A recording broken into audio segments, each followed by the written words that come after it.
Romania is not a member state that has been particularly hard hit by the international crisis in terms of the budget deficit. There is an improving trend. The budget deficit has decreased below 3%. We think that this should be consolidated in particular by looking at the tax revenue side.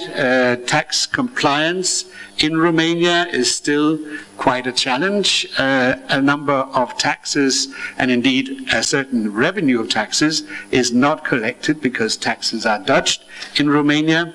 There is a certain amount of undeclared work involved in this. We believe, the Commission has actually recommended, that Romania takes a very close look at income taxation at a lower and middle level income tax levels, reducing the tax burden on the lowest and medium incomes, and thereby increasing the incentive to declare work, to work in the white economy. We believe that this is not necessarily a one-way negative budgetary exercise where you give up taxes and nothing happens. We believe that the effects on people declaring work, declaring income with lower tax levels, that effect would, in terms of budget revenue, more than compensate for the reduced revenue by resulting from the lowering of taxes, and it would stimulate job creation over and above what would have happened otherwise. We believe that the tax burden of labor is part of the labor market solution that I'm coming back to later, and that just goes to show that the country-specific recommendations in these various fields are interrelated.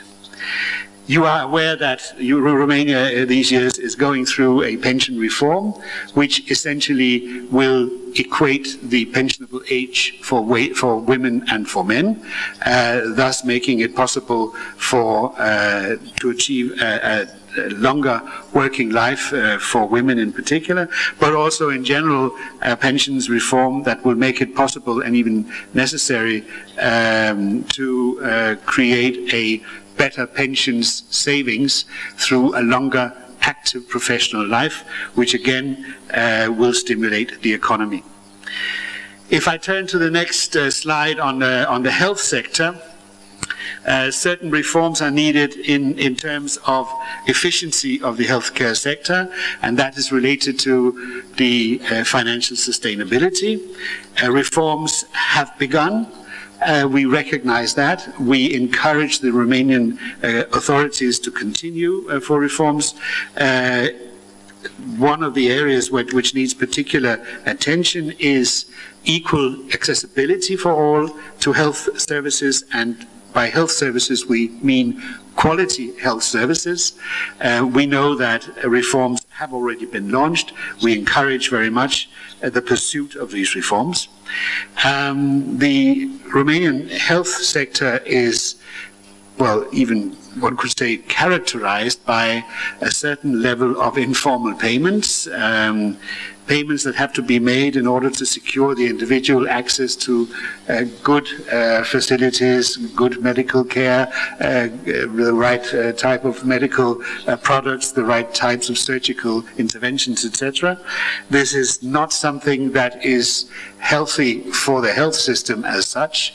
It does not lead to an efficient use of resources, and it generally distorts the availability and accessibility of the health system to the population.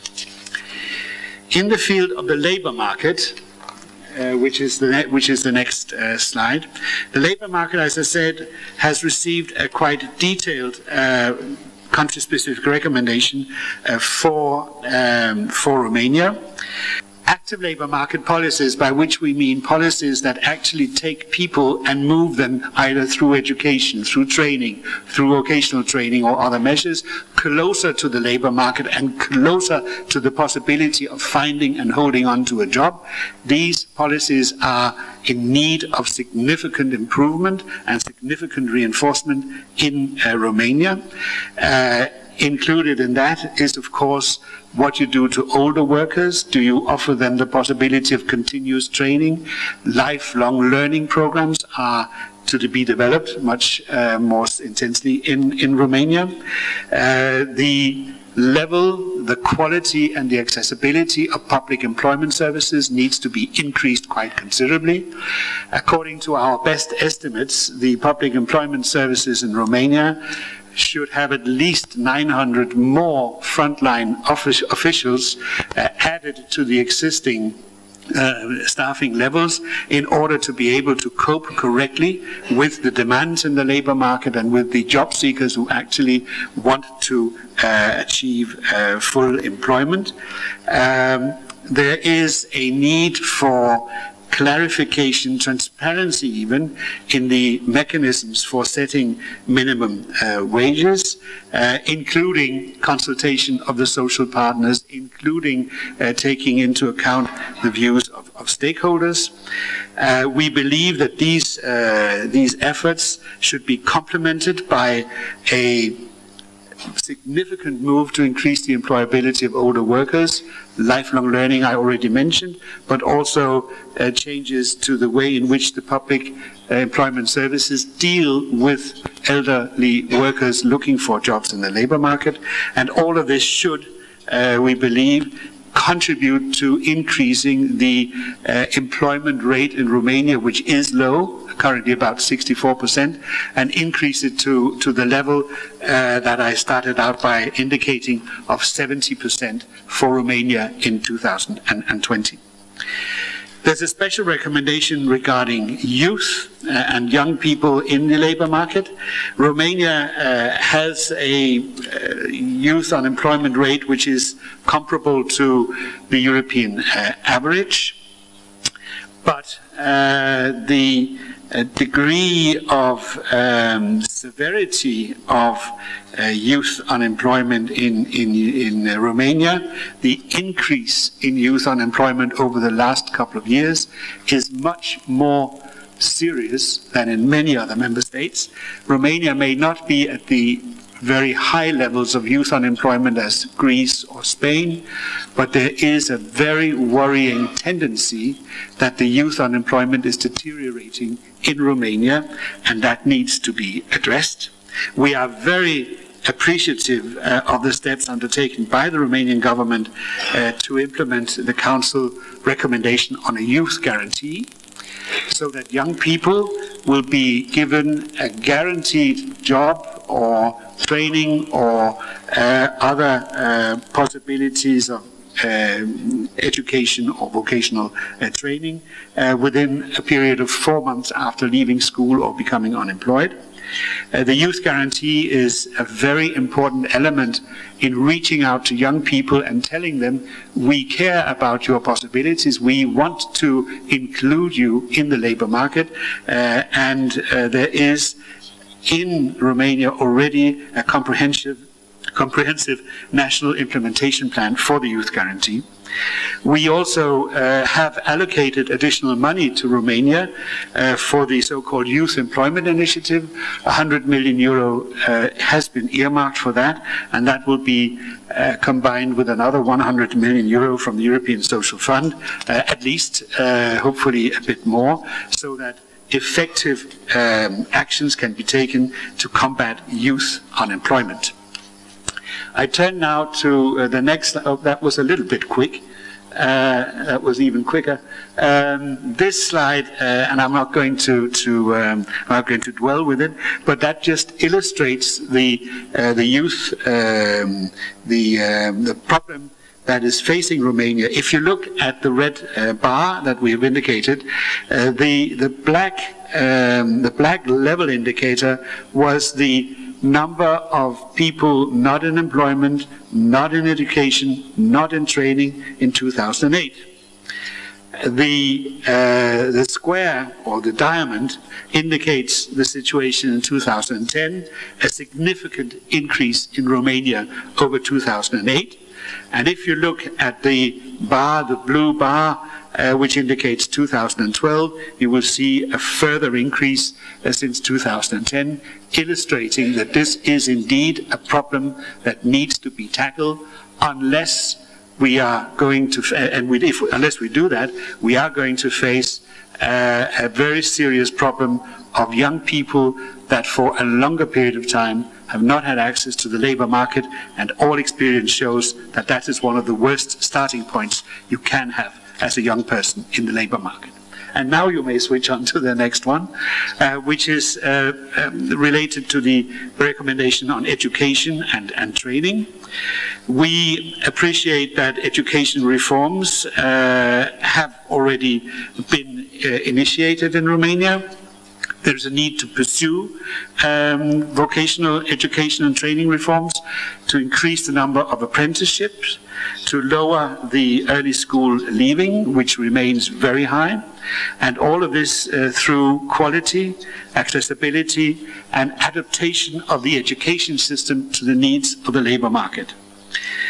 There needs to be a very close relationship between the education system and the businesses and enterprises that are at the receiving end of the people who come out of the education system looking for a job, and we believe that there is a case for fostering better partnerships between the private and the public sector in this respect. This includes, of course, the special situation of the Roma, where additional efforts are needed as well.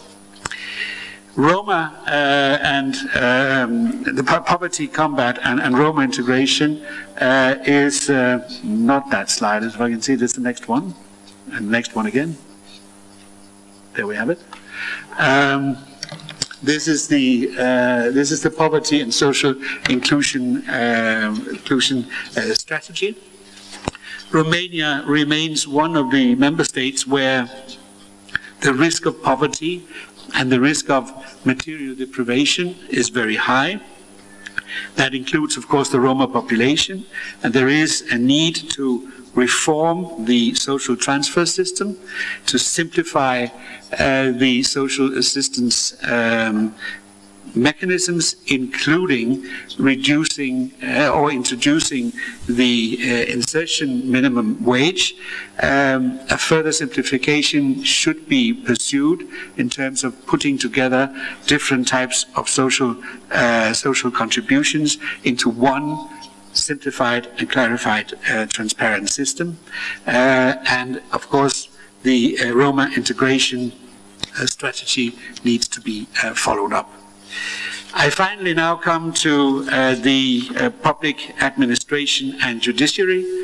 Romania has a very weak record when it comes to public administration efficiency, and there is a number of ways in which this can be improved. We already have appreciated very much the work undertaken by the Secretariat General of the Government and the Ministry of Regional Development and Public Administration. There is a clear analysis of the structural causes for the public administration inefficiency. There is a clear strategy on how to strengthen public administration, and we are currently negotiating with the Romanian authorities how the European structural and investment funds can contribute to improving the public administration capacities in Romania. The last area in which we have country-specific recommendations is related to energy and transport. Romania remains one of the most carbon and energy-intensive economies in the entire European Union. Due to the nature of industry and the nature of residential buildings and the climate in particular and the weather in Romania, there needs to be an increase in efficiency in energy policies.